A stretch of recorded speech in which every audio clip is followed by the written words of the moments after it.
Dice, pero él se acercó y les dijo, Dios me ha dado todo el poder para gobernar en todo el universo. Estoy leyendo una traducción distinta, que es la traducción lenguaje actual. Dice, pero él se acercó y les dijo, Dios me ha dado todo el poder, toda autoridad para gobernar en todo el universo. Ustedes vayan y hagan más discípulos míos en todos los países de la tierra.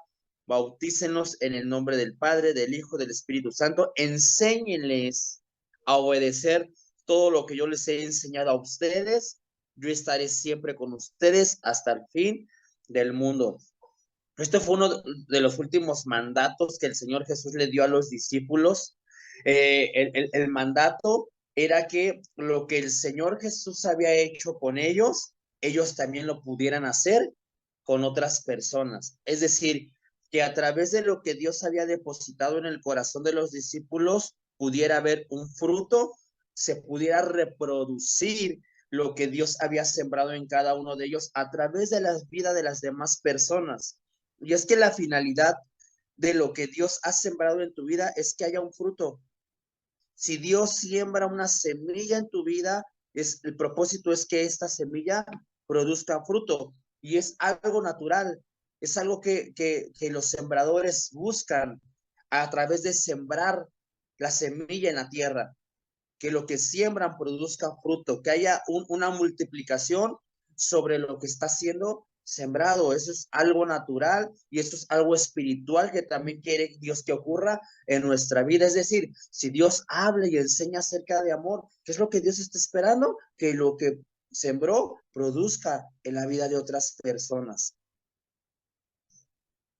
Eso fue lo que Dios les mandó a los discípulos. Hey, reproduzcanse, hey, multiplíquense, hey, todo lo que yo les enseñé a lo largo de este tiempo y lo que les voy a seguir enseñando, tiene que dar fruto en la vida de los demás.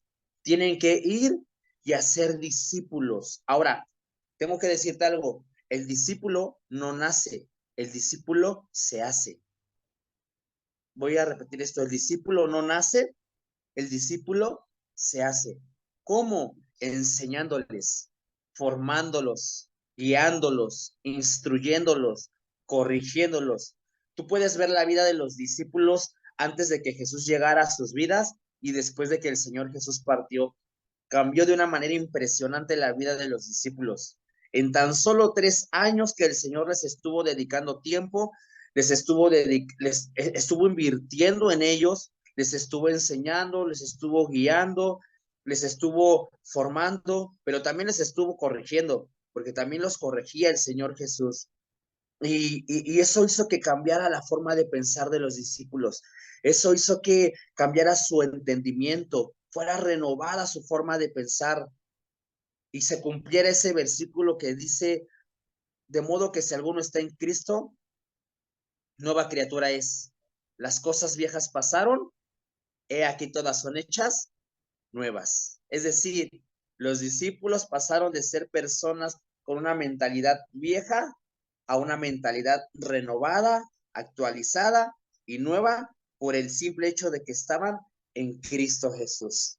Entonces, tú y yo tenemos una responsabilidad y una tarea, un encargo de parte del Señor Jesús que es ir y hacer discípulos.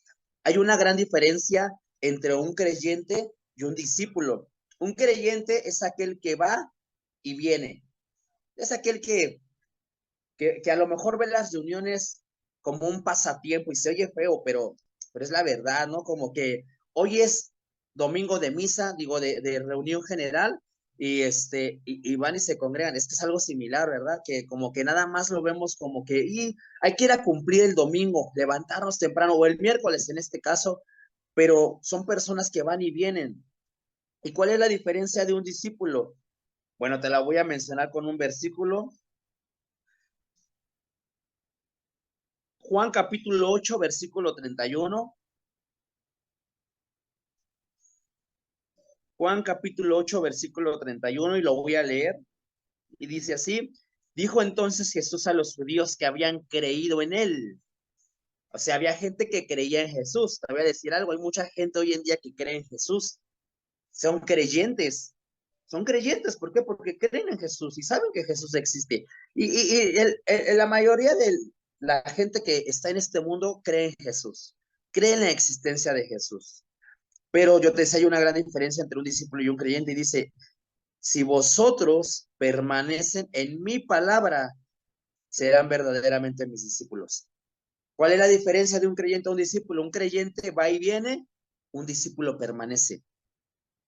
Un discípulo permanece a pesar de las circunstancias. Un discípulo permanece a pesar de la prueba. Un discípulo permanece si está bien o no está bien la situación en su vida, permanece, porque eso es lo que hace un discípulo, permanecer. Entonces, primeramente nosotros como discípulos necesitamos permanecer en el Señor. No basta solamente con creer en Jesús, no basta solamente con ir a la iglesia, no basta solamente con conectarnos al devocional o al tiempo de oración.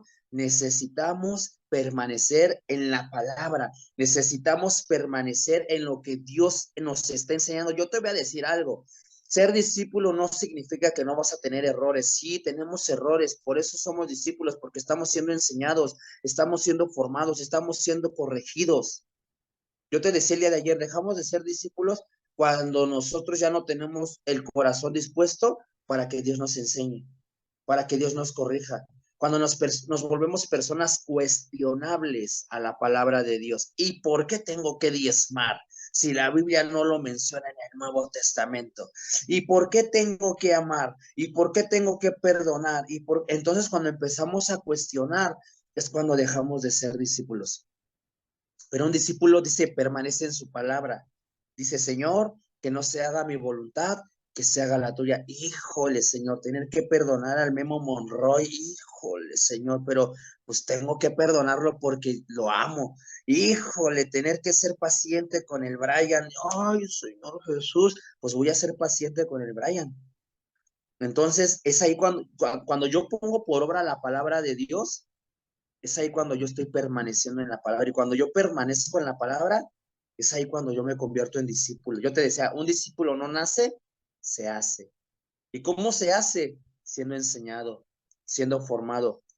Yo creo que la primera tarea que te comentaba el día de ayer es, yo me tengo que poner en la posición de discípulo, pero también Dios me hizo un encargo.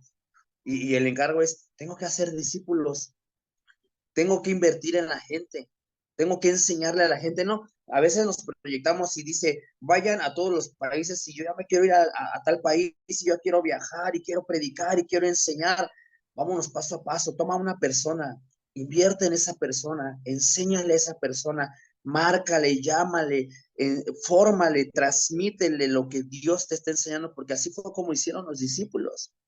Los discípulos empezaron a transmitir lo que Dios estaba haciendo en ellos con lo que decían, pero sobre todo con lo que hacían.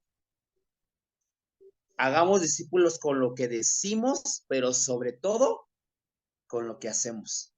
Amén. Mateo capítulo 9, versículo 37.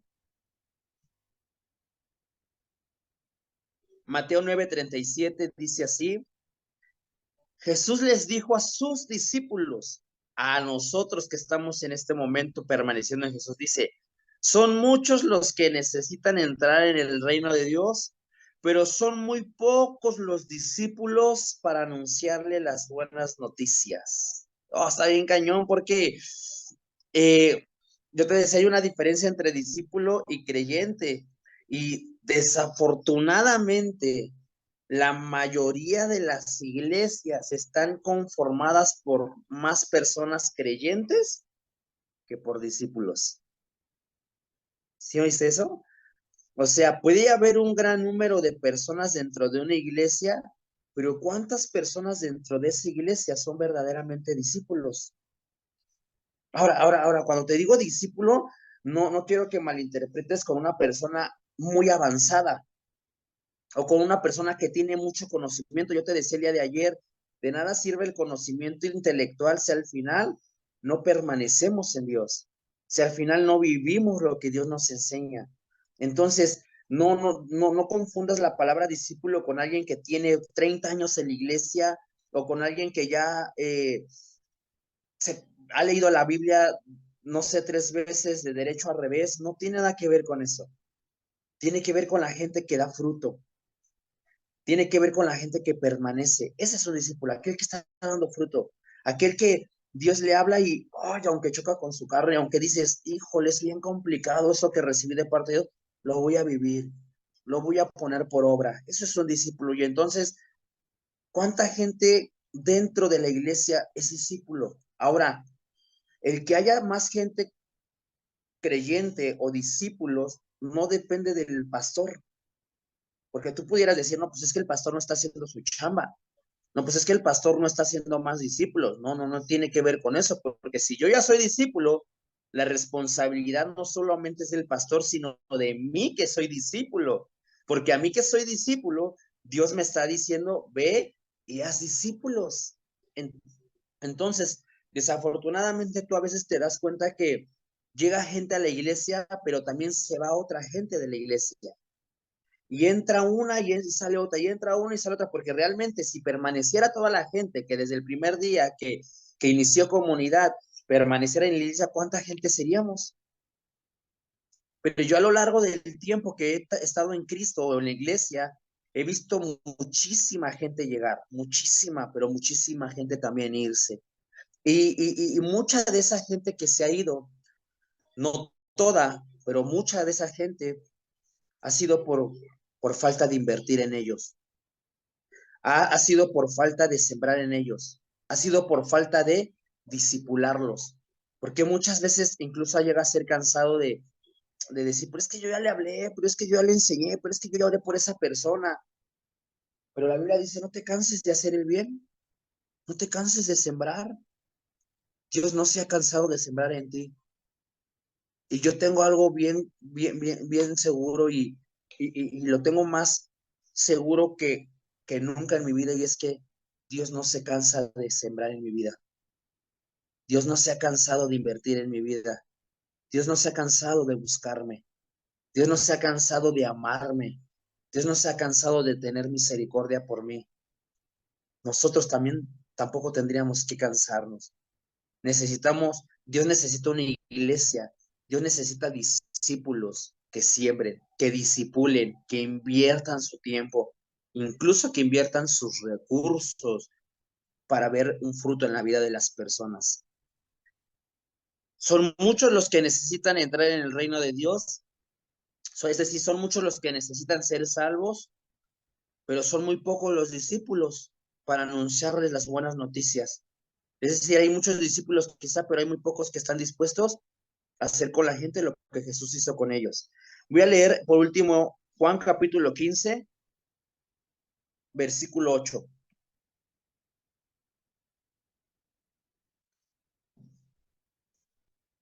Juan 15, versículo 8. Dice así, en esto es glorificado mi Padre. ¿Cuántos queremos glorificar al Padre? Ahí levanten su manita. Creo que hay muchas formas de glorificar a Dios, ¿verdad? Glorificamos a Dios por medio de nuestra alabanza, glorificamos a Dios por medio de nuestra adoración, glorificamos a Dios a través de nuestra obediencia, pero este versículo es muy claro y dice, en esto es glorificado mi Padre, en que lleven mucho fruto, y así entonces serán conocidos como mis discípulos. Así serán conocidos como mis discípulos. Pero pues si yo ya soy discípulo porque terminé la escuela de ministerio, ya estoy en un discipulado, pero pues si yo ya hasta doy enseñanza, yo ya hasta predico en la iglesia, yo hasta ya soy el bueno. No, discípulo no soy el que está en un discipulado solamente, dice, sino el que lleva mucho fruto. La verdad es que cada vez que hablo de esto, yo solo me pongo los retos. Yo siento que solito me pongo la soga al cuello. O sea, de verdad digo, Dios, no, ¿por qué no me gusta predicar otra cosa? Pero tengo que dar fruto, tengo que dar fruto, tengo que dar mucho fruto, dice, y entonces así serán mis discípulos. Ahora, ¿cómo doy fruto? Hay una parte en Juan, me parece Juan capítulo 15, versículo del 1 en adelante, me parece por ahí, dice que cuando yo permanezco en la vid, dice, el pámpano, cuando el pámpano está permaneciendo en la vid, este pámpano va a dar fruto. Entonces, ¿cómo doy fruto? Permaneciendo en Jesús, conectado a la presencia de Dios, conectado a la palabra de Dios. Es como yo voy a dar fruto. Si yo quiero dar fruto sin estar conectado con Dios, dice, lejos de mí, nada vas a poder hacer. Nada vas a poder hacer. Necesita multiplicarse lo que Dios ha depositado en ti, en tus hijos. Necesita multiplicarse lo que está en ti, en tu esposa, en tu esposo, en tu familia. No, pues que ya llevo años invirtiendo, sigue invirtiendo, sigue sembrando, porque Dios a su tiempo va a producir fruto en lo que tú estás sembrando. No seas como el que recibió un talento, que lo menospreció y lo escondió. Sé de los que siembran sin temor, sabiendo que el que va a producir fruto es Jesús. Y que cuando venga Jesús a hacer cuentas con nosotros, nos haya siendo siervos fieles, diciendo, hiciste discípulos, aunque hayas hecho solo uno, aunque a lo mejor discipulaste a tu propia familia, qué bueno es lo mejor que te puede haber pasado, pero siembra, da fruto, no te canses de hacer el bien, enseña y siembra lo que ha sido sembrado en ti y enseñado en ti. Amén. Podemos orar. Inclina tus ojos, cierra tus ojos, inclina tu rostro un momento, Señor Jesús. Gracias. Gracias porque tú nos amas, Señor. Gracias porque tú nos llamaste, tú nos escogiste, no solo a ser creyentes, no solo a creerte a ti, sino a ser discípulos tuyos, a ser seguidores tuyos, a ser imitadores tuyos, Señor. Señor, hoy yo quiero abrazar ese reto de, Señor, ir y dar fruto en la vida de las personas, en hacer discípulos, Señor, en enseñar, en sembrar, en invertir en el corazón de la gente lo que tú has invertido en mi vida, Señor. Dame la capacidad, dame la sabiduría para poder ser un discípulo que lleva mucho fruto, Señor.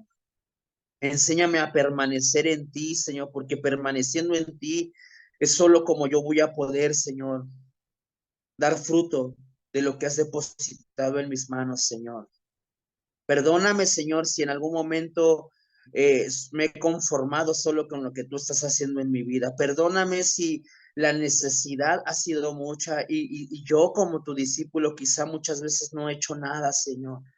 Hoy quiero, Señor, tomar ese reto de suplir la necesidad en el corazón de la gente con lo que tú has puesto en mis manos, en el nombre maravilloso de Jesús. Yo bendigo, Señor, el corazón de cada discípulo tuyo que está conectado en esta hora, Señor. Yo declaro, Señor, que tú pones un espíritu de poder, de amor, de dominio propio, de valentía, Señor, para ir y dar frutos, Señor, en el nombre maravilloso de Cristo Jesús. Te bendecimos, te honramos, te glorificamos en el nombre de Jesús. Amén y amén.